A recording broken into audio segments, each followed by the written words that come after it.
leads us right away to our next speaker, Michael Glover, who founded the Bow Wow Shop. He was born in Sheffield, Yorkshire, and lives and works in London. He's a poet, an art critic, a fiction writer, and also a magazine editor who contributes to many periodicals, and he's also the London correspondent for Art News New York. His numerous poetry collections include For the Sheer Hell of Living, San Marco Press, 2008. And Michael actually invented this online magazine, the Bow Wow Shop. It's www.bowshop.org.uk, and it's an online international forum for debate about poetry. A very warm welcome to Michael Glover.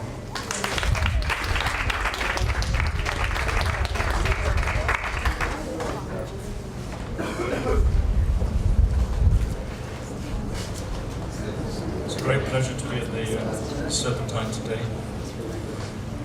When Hans-Ulrich first mentioned to me the possibility of participating in a poetry marathon, I had an acute sense of complete physical exhaustion. As you might well imagine, I retired to bed for a couple of hours, but then as I was walking towards the Serpentine today across Battersea Park, I felt suddenly physically wholly reinvigorated. So I'm very pleased to say thank you to Hans-Ulrich, thank you to the Serpentine. The Serpentine itself, I love that word. I always love wonderful polysyllabic words, always pregnant with imaginative possibilities. And I want to talk to you about a magazine that I created at the beginning of this year, today, for a little while, not for very long. It was brought to birth on the 31st of January. It was a difficult birth. There was quite a lot of mewling, quite a lot of blood on the floor. But it came into being. It's an international poetry forum, available only on the web, and you've already seen the address, but we'll flash that up later. And I was going to give you a speech about this, but I thought perhaps it would be even more interesting if I would just tell you a couple of little stories about it. The first story is about a dream I had a couple of years ago. I was travelling through cyberspace in a little motorised car.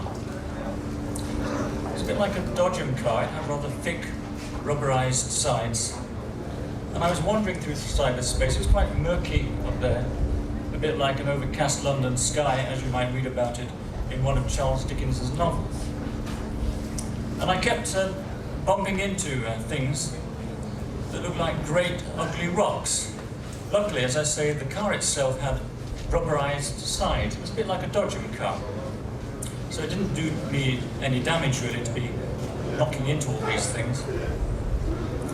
But as I came to examine these things that were crashing into the car, I realized that they were great ugly words and phrases, and most of them were from fragments of very bad poems. Now this struck me as rather bemusing. And then as I travelled a little further, I realized that I was travelling through a great deal of cyber trash.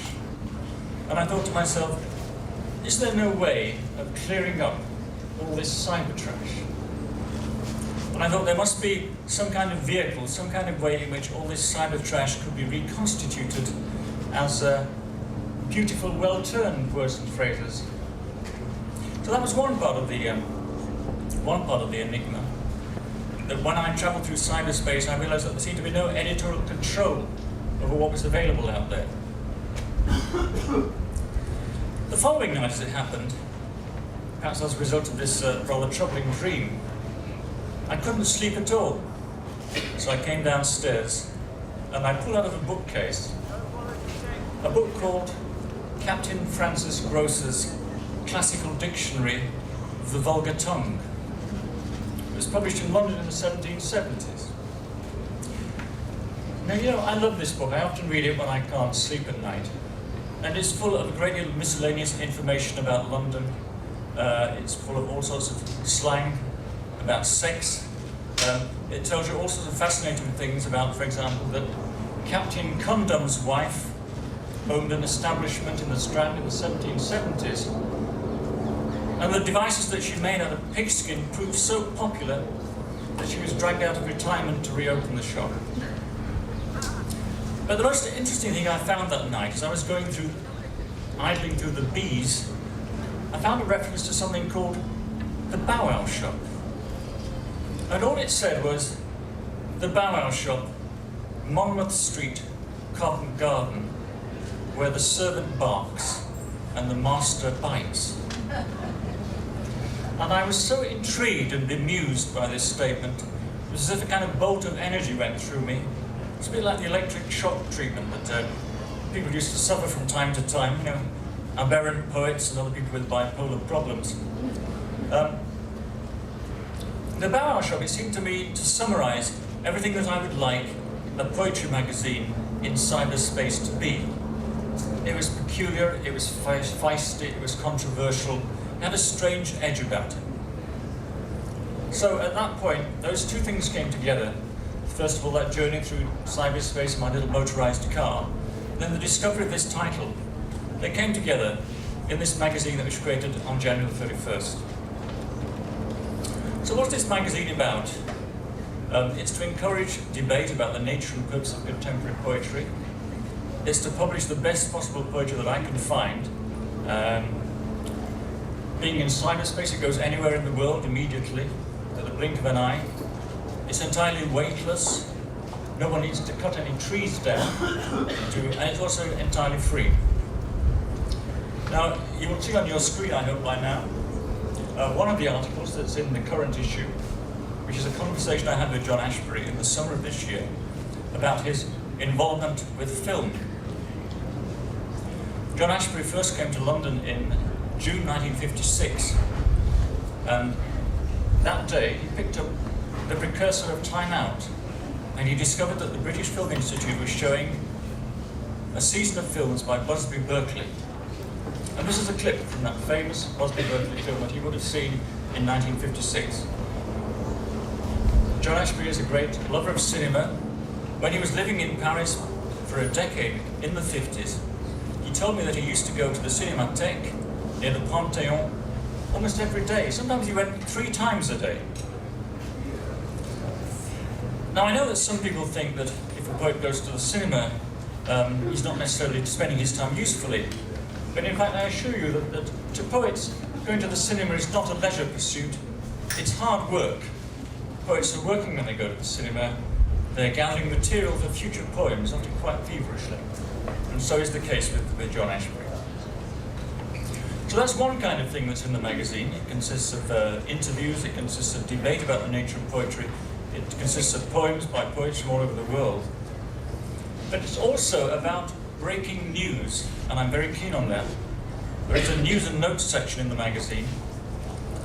Now, 2 or 3 weeks ago, I discovered that a quorum of Oxford academics had discovered a dead rat in a sewer 64 kilometres to the east of Old Tom, and had nominated him, yes it was a male, for the vacant post of Oxford Professor of Poetry.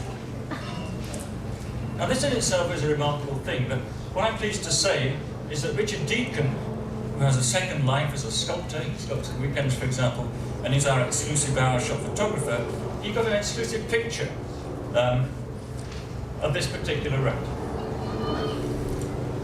which I hope is now on the screen.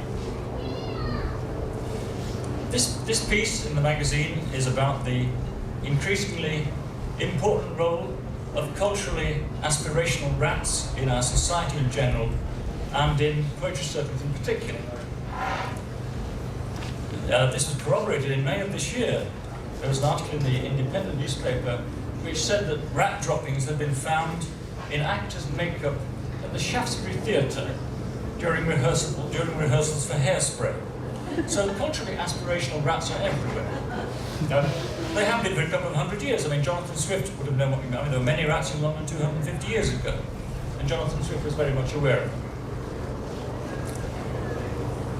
And obviously, as these rats proved, culturally aspirational rats are increasingly trying to find a voice for themselves. I understand, again, this came out of this news story, that a very tall, handsome rat was seen leaving the offices of the Prime Minister during the increasingly fractious debates around the subject of the Poet Laureate earlier this year. Now, when the magazine came out 2 weeks ago, the 3rd issue, the Times newspaper rang me up and said to me, "Is this story true?" And I said to the editor, "What do you think?" I think some newspapers just don't seem to know how to run with a good story. So I'm here to try and encourage you to read and submit poetry to the Bauer Shop. It costs nothing to access. It costs much less than the cost of getting in here today. It's the cost of a pint of air, in fact. It needs readers, they need your support in all kinds of ways. If when you read it, you find it sympathetic, you must get in touch with us. I'm going to conclude by reading a few poems from my new collection of poems, which is called For the Sheer Hell of Living,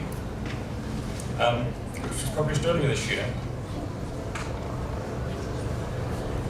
This first poem is about an encounter that I had with a Japanese air hostess a few months ago when I was flying to Tokyo. And I was incredibly impressed by the extraordinarily glacially friendly and helpful way in which this young lady was dealing with any problems I might have had. And the poem itself is called Flying East. May I thank you for allowing me to be the custodian of your coat throughout this 11-hour flight. It has been my privilege, if not my honor, to serve you throughout the night. May I offer you 17 small portions of food in these delicate ceramic bowls. Eat each one thoughtfully, then you may wish to doze. You have asked me why my smile never changes. It became attached to me as a very small child, and what has attached tends to remain. May I thank you for your presence today. It has been such a pleasure to serve. You wish to know who I am? Once I was a grain of seeds amongst millions. Now I am my country's representative. Please stay with us just as long as your visa says that you can.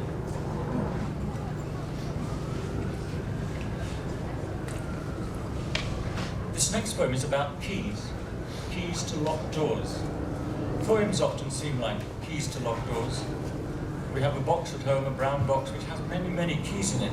I never know what doors or what boxes they're supposed to be for. Often they're not for any particular box that I'm aware of. This is about, I suppose, in part the enigma of poetry. It's called Keys to Locked Doors. There are so many locked doors and so few keys. There are so many locksmiths engaged upon the thankless task of making 1,000 upon 1,000 of ill-fitting keys. Each useless key is thrown into the river. That night, some swimmer dives in the dark to reclaim it because metal is so precious. There are so many locked doors and so many calling from behind those doors. There are so many linguists engaged upon the thankless task of deciphering the languages they speak. The 1,000 upon 1,000 who beat upon those closed, locked doors. Each useless language is quickly forgotten or abandoned, yet not by the children who play by the river. New words keep issuing from their small young mouths, and each one sounds like a trickle of water, or the rusting key to a lock as yet undiscovered.